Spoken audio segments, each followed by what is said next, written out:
We continue our breakdown of Bob McKenzie's rankings. We'll talk through picks 33 through 80 and honorable mentions, some standouts there. We'll get into that on this episode of Locked On NHL Prospects, your team every day. You are Locked On NHL Prospects, part of the Locked On Podcast Network, your team every day.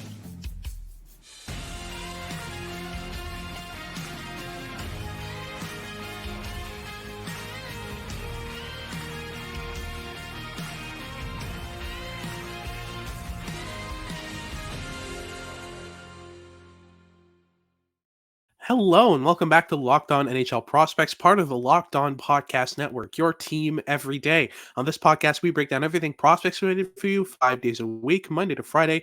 I'm Hadi Kalakash, joined by Sebastian High, and on today's show, we'll be breaking down picks 33 through 80 and the honorable mentions in Bob McKenzie's midseason rankings for the 2024 NHL Draft. We've picked out some standouts from this range. We've got 8 players per segment to go through, and we'll kind of break that down for you, let you know what the hype is all about with some specific prospects, players that we've identified as well as being too high or too low, and some midseason steals potentially for your team that we can talk through. Before I get into any of that, today's episode is brought to you by Sleeper. Download the Sleeper app and use promo code LOCKEDONNHL to get up to a $100 match on your first deposit. Terms and conditions apply. See Sleeper's terms of use for details. If you are watching on YouTube, make sure to like and subscribe. Leave us a comment letting us know what you want us to talk about next and what your thoughts are on these rankings. Make sure to make us your first listen of the day if you're watching on your favorite podcasting platform, and leave a rate and review. It helps the channel out a lot. So let's get right into it here with pick number 33, the first pick of the second round. We've got an overager. We've got Jesse Pulkkinen, the Swedish left-handed defenseman who's 6'6". Did I say Swedish? That's my bad. He is Finnish. The Finnish left-handed defenseman, 6'6", 200 and some pounds, and just raw skill and just uniqueness. There's such a uniqueness to his skill set, right? He's not a conventional 6'6" defender. In no sense of the word is Jesse Pulkkinen conventional in his development trajectory or in his actual style of play. He is tremendously rangy. He takes up a ton of space, which makes him a really quite effective transition defender. And he keeps a really tight gap. He really makes the most of his size and his range. Like he's not like a player that's going to like blow forwards up with massive hits, but he's going to smother them into the boards and just extinguish plays that way. But he's at his best with a puck on his stick, which is not what you really expect for a 6'6" defenseman. He's really, really slick with the puck and has really strong handling abilities. He's so composed. Like the composure against like pretty heavy pressure is really like far and away his biggest asset, and it allows him to really leverage all of his tools to create advantages. And he's a fascinating player, and one that I'm very happy to see this high on Bob McKenzie's board. For sure. Then we go to 34. We've got Nikita Artemonov, who I think is a really well-rounded, really skillful player who's been playing full-time in the KHL right now and has 18 points in 41 games as an 18-year-old. You rarely see that, but obviously the KHL has changed a lot. But there's still so much to love about Artemonov's game. His work rate is really solid. His defensive positioning is really solid. I think his playmaking is really impressive. He can get it to dirty areas and score those garbage goals like you want him to. I think he's a solid bet to become an NHLer, and he has some offensive upside as well. So there's a lot to love there. I want to mention really quickly as well at 35, Maxime Mausset, the first QMJHL player off the board here on Bob McKenzie's list. I don't even think he's the best QMJHL player. I would have him lower than this. There's a player he has ranked 74th, and we'll get to that in a minute, who I think is better than him. But moving on to 36, Michael Hage out of the Chicago Steel in the USHL. I'd say one of the most mature players in the USHL. A really composed player who loves to cut to the middle, is comfortable with a player just draped on his back and with sticks in the vicinity of his stick handling is still able to make high-level plays. And I think that's a very small detail that goes a very long way if you're trying to reach the NHL. After that, Leo Salin Valenius at 38th overall is very interesting. I think that his game has developed a bit, but there's still some questions about his overall offensive ability and upside, right? I mean, I love the offensive ability. I think that the offensive ability is kind of the crux of his value, and he's a tremendous skater. Like he has a lot of the check boxes that people look for in, like, especially Swedish defensemen in that second round range, where he is so mobile, really, really agile, and can really attack with a ton of pace and a lot of creativity. The defensive game lacks the type of control that you would really hope to see in a player that's kind of ranked in this like borderline first round range. But he's definitely progressing as the season's going on, and I'd love to be bullish enough on him to keep him inside my first round come draft day because he's so much fun. One more defenseman I want to mention who's right before him actually in these rankings, Henry Mews at 37. He is a player that I think is a bit more interesting than Leo Sully and Belenius. He has a similar element of fluidity and mobility and overall puck handling skill, but he adds a lot more control to his game, and he's really quite like cerebral in how he approaches the game. I think he's a bit too conservative considering how good his toolkit really is. He holds himself back a little bit in the offensive zone, but if you're trying to look for a 200-foot, highly intelligent, highly mobile defenseman with a decent offensive ceiling, if he really gets to work on those skills at a higher pace in the next couple seasons of development, I think that Henry Mews could actually be a really intriguing first-round option, let alone a second. For sure. And what's really interesting is, from 37 to 42, you've got 6 defensemen. Let's start off with the next two here. I think EJ Emery is really interesting here at 39th overall, a big right-handed defenseman who I think is one of the best in this class at defending the rush. The way he closes gaps defensively and just forces you to the outside no matter what is so useful. And he's been really good for the NTDP in that sense, but he's not a big producer. He's not a player with necessarily the highest offensive upside. So I get him being outside of the first round. But I think there's some untapped offensive upside here as well. I think he can develop into at least a 30-point guy at the NHL level who excels defensively. And there's always room for that in NHL teams lineups. At 40, real quick, we've got Matvei Shurevin of the Moscow program in the MHL. Really mobile, really poised defenseman. But another player whose offensive game hasn't really translated as well. He's got 7 points in 20 MHL games, which is Russia's junior league. And yeah, there's some questions there, but teams are going to love the skating and the composure and the defensive ability. I think that combination is going to work fairly well. But what I found really interesting here, the contrast between EJ Emery and Cole Hudson at 41st overall. Cole Hudson is Lane Hudson's brother, another defenseman, kind of undersized, really skillful offensively. The points have been coming recently, but it took a while, and I feel like he's a more muted version of Lane Hudson, which is not what you want. You want your offensive players to be whatever the opposite of muted is. You want them at full volume, if you will.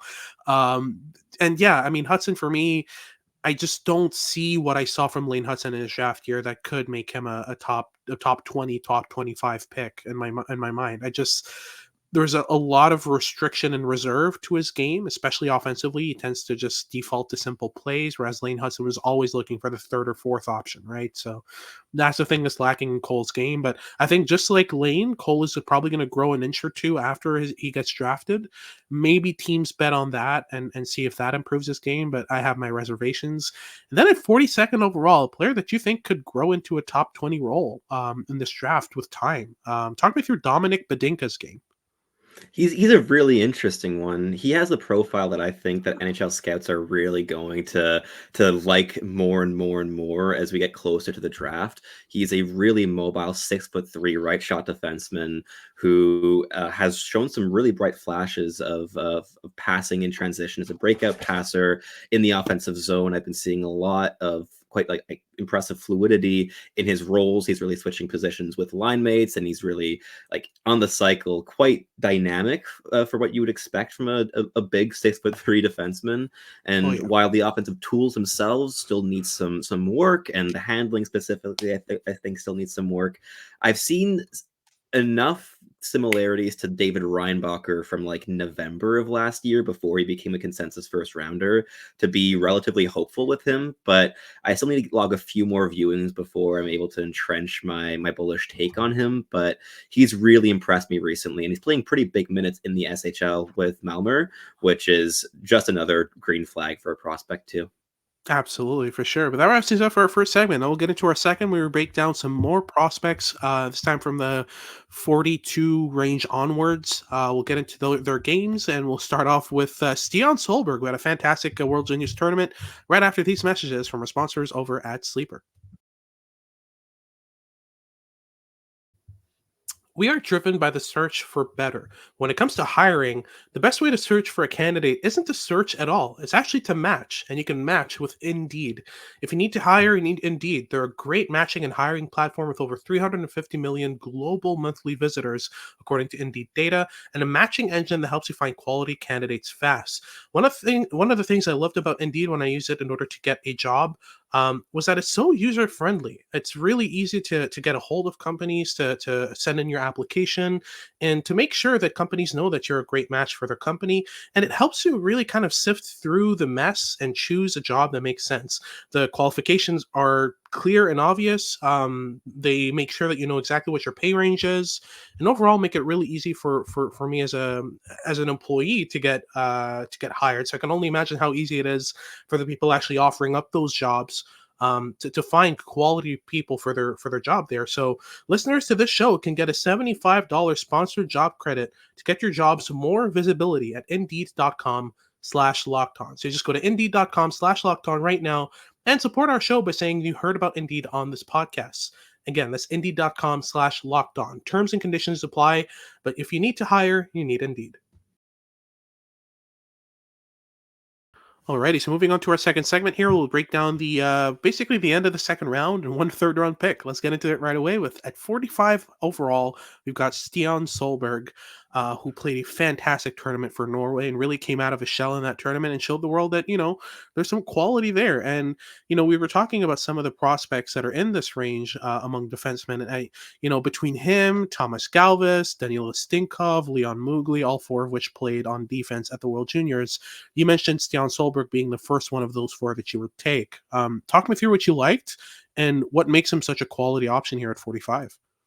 He's really solid. He's quite a dependable player. I like the foundation that he has right now. I think there's a lot to build up from where he is as a player right now, and especially playing professional hockey in Norway, which is not the best professional league to watch from personal experience. It can be a bit of a slog, because there's just like an abundance of time and space. But at the World Juniors, he really showed off just how vicious and violent he likes to be on the ice. He's really physical. He does everything in his power to disincentivize rushers entering the zone on his side of the ice.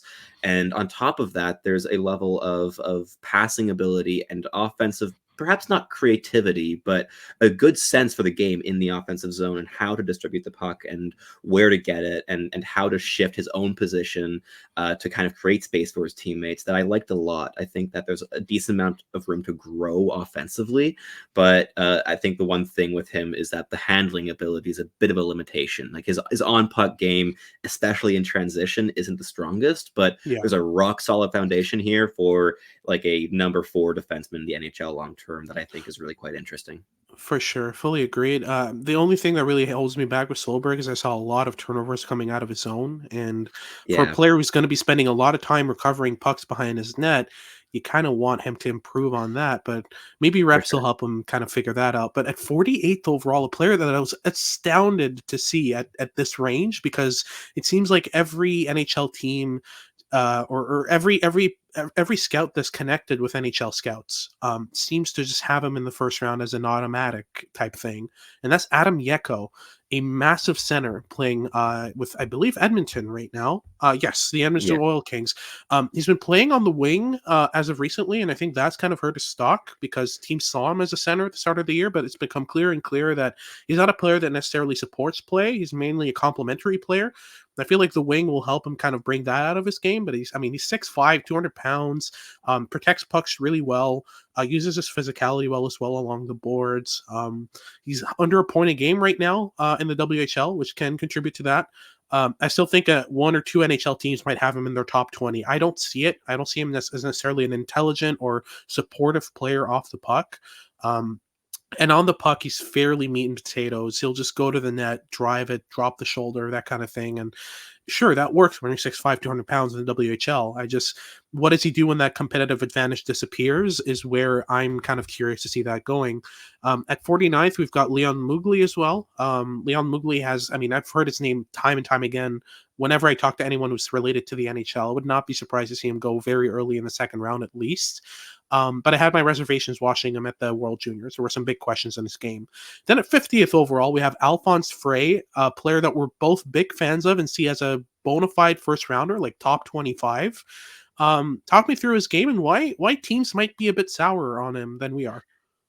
He's a highly dynamic offensive defenseman, and that can scare the bejesus out of a lot of scouts. But Yeah. but he's a ton of fun and really creative.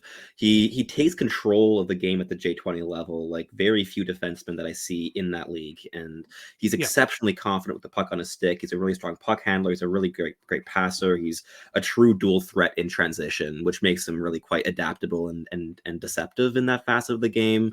Yeah. As a puck rusher, he consistently switches lanes to try to get into the offensive zone and buy himself some space and time once he gets there so his teammates can catch up. Really intelligent, really creative, really skillful. The defensive game has been improving as the season's gone on, but it's not his biggest strength. And while he's able to match his footwork, the footwork of forwards off the rush quite well, because he is such a great skater, the gap control can kind of fade a little bit as like the game wears on. The more tired he gets, the less sophisticated it gets, and that's kind of the case for a lot of his defensive habits. But while he remains quite raw, I think that the raw upside with this player is really quite high and entrenches him in my personal first round. For sure. Moving on to 52nd overall, I've highlighted Thomas Lavoie out of the Cap Breton program in the QMJHL. I mean, I kind of see why teams are interested. He's a really good defensive player.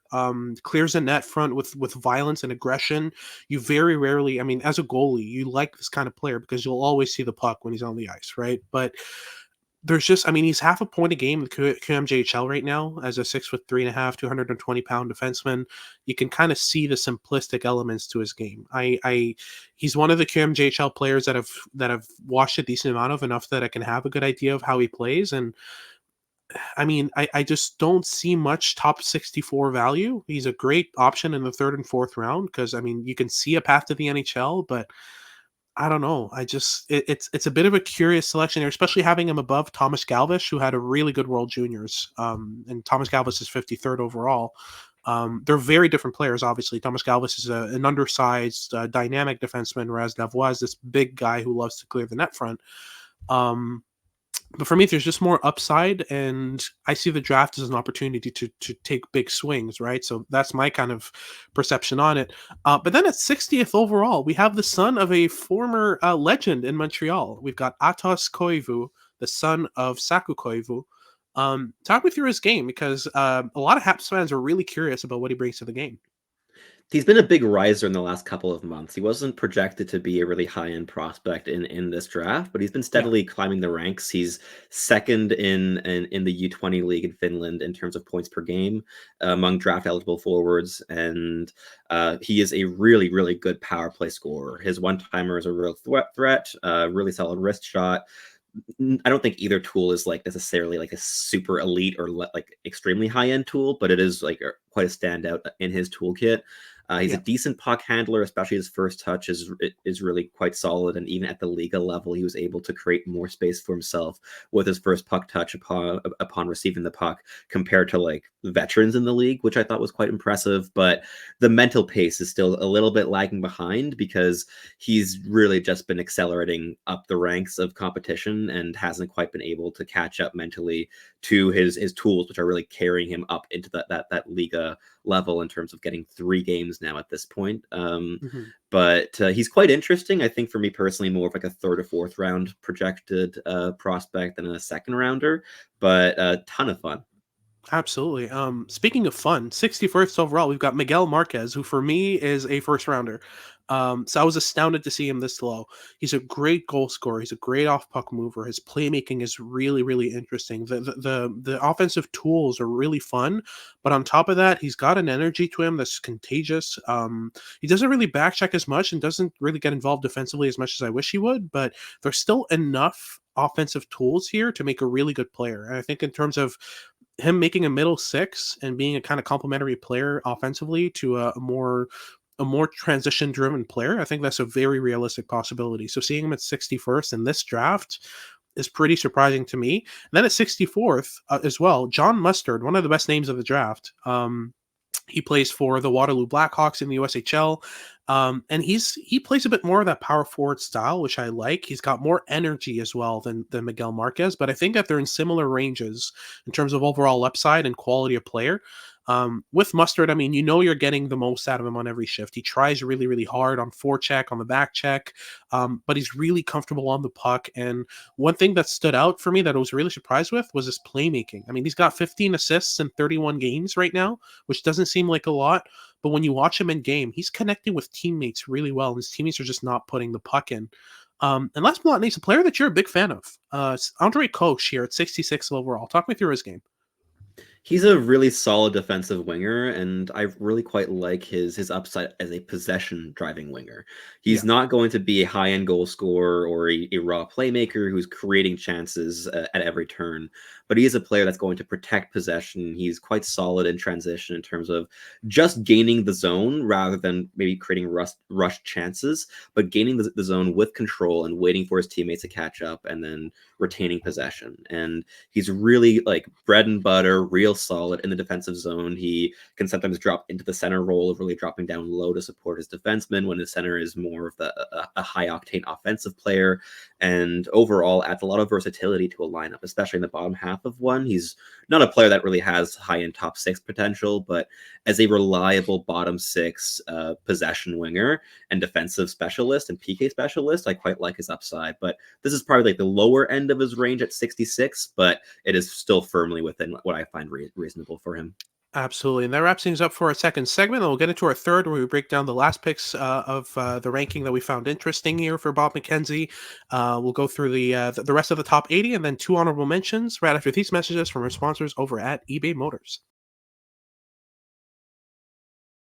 It's almost the halfway point of the NHL season, and regardless of where your team sits in the standings, you can still get in on the action with Sleeper, which is our #1 choice for your daily fantasy hockey app of choice here at the Locked On NHL Network. That's because you get to win 100 times your money on Sleeper, and all you have to do so is correctly predict the outcome of 8 specific player stats. And you can get creative with those, whether you want to bet on the stars of the league to keep producing, whether it be Nikita Kucherov getting another 3 assists in a game, or I don't know, Nathan McKinnon getting a Gordie Howe hat trick. The choice is yours.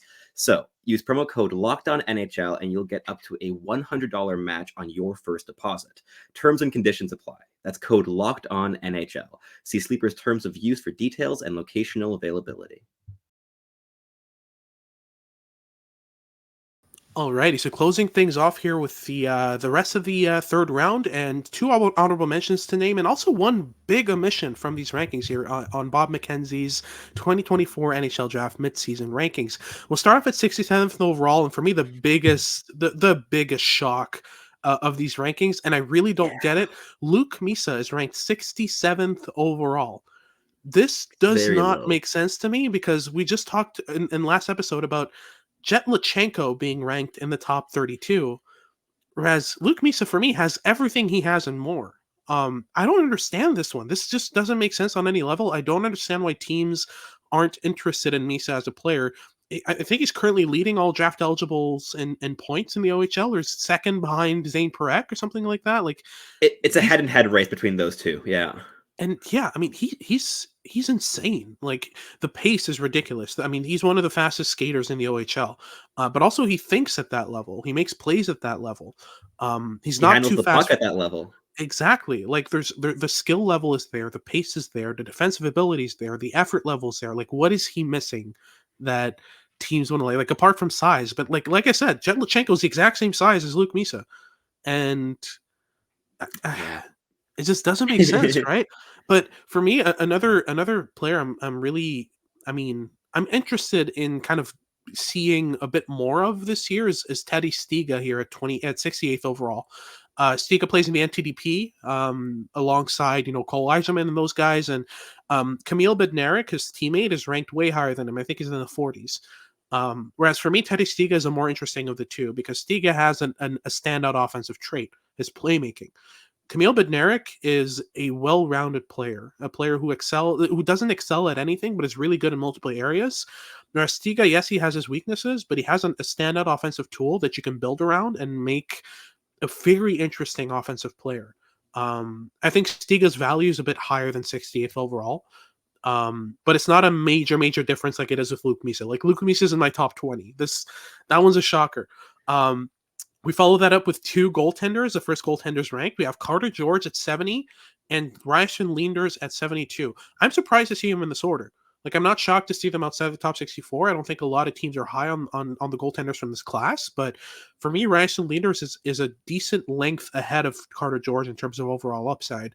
Leenders has been fantastic in the OHL with Mississauga, has made some key saves at big moments, has been really calm and composed in net while still being able to ramp it up when the puck starts going left and right and he needs to kind of get a bit excited in net. He's able to do that. Whereas with Carter George, I see a bigger player, a bigger goaltender.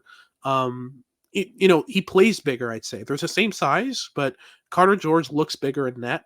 And I think that's the only thing that teams will look for in the goaltenders from this class. So we'll see how that works out.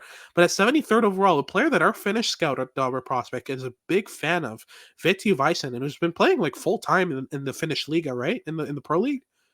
Yeah, he's been playing a lot of minutes against professional competition, and Annie Karvonen has been quite a big fan of him for quite a while. And I've caught a couple of viewings recently that I thought were solid, but all of them are kind of more painting the picture of a second to third round talent. This is a player who is a decent enough skater, does a variety of things quite well, but he's a little bit a victim of the jack of all trades syndrome as well in terms of defensemen and playing against professional competition. That can really help him right now, but in terms of long-term projection, that might add a little bit of complexity to just what he can become at the NHL level. But the intelligence is a decent foundation there for him, and I've liked him in flashes, but as a whole, I still have a few questions. But right here in the 70s range is perfectly comfortable, and likely also the lower end of where I think he should go at the draft. Absolutely. And that brings me to 74, another player with a big difference between Bob McKenzie's rankings and mine on this player. I mentioned earlier in the episode when we were talking about Maxime Massé that there's a QMJHL player I like more than him and I think is a better player. This is the player. His name is Raoul Boilard. He plays, I believe, with Québecois in the QMJHL, and he has been ridiculous. He's a great goal scorer. Like, the goal scoring metrics are off the charts. He puts the puck in the net constantly and has a really heavy, really accurate shot, and he creates a lot of expected goals by just driving the net constantly, taking shots from down low. Like, he's not afraid of these scenarios. Offensively, he's about average size at about 6'1", 185 pounds. And again, really good at putting the puck in the back of the net, but he's also got a playmaking touch. He's also able to connect plays. But the main thing that makes him better than Maxime Massé, in my opinion, is just the maturity in his game. There's such a developed element of just, he has such great habits, such great decision making. He plays almost instinctually, but does it extremely well at a high level. And I think that's really the difference maker for me with Raoul Boilard. Overall, Maxime Massé has some big questions in his game. I don't think he scans nearly enough for his current level, and it's just going to get worse as he climbs the ranks. Whereas Raoul Boilard has his head on a swivel. He's constantly taking in his surroundings and evaluating what's going on around him. So for me, I mean, there's no question between the two. But understand the reservations. He's under a point a game right now in the Q, which doesn't look too good. Obviously, he's not the most well-surrounded, but overall, I think that if you look at their games in isolation, Raoul Boilard is a lot more NHL translatable than Maxime Massé, even though Maxime Massé is bigger, stronger, a better puck protector. For me, Boilard just has so much in terms of the details of his game that just make him stand out massively compared to Massé. We still have two honorable mentions to mention. First and foremost, we have Gabe Frasca. Frasca's been interesting. He's a fairly linear player. He plays forward in a very interesting way, and he just came back from a major injury at the start of the season. Played his first game about a month ago, and yeah, I mean, he's been very interesting. He takes pucks to the net. He drives the net every chance he gets, and takes a lot of shots from close around the net. So he's an interesting player. I think he might be better off as a early second round player, but it's not a major enough difference that I'm complaining here. And last but not least, in terms of the players that are ranked or close to be ranked by Bob McKenzie here, we have Danil Ustinkov as an honorable mention. What do you think about this?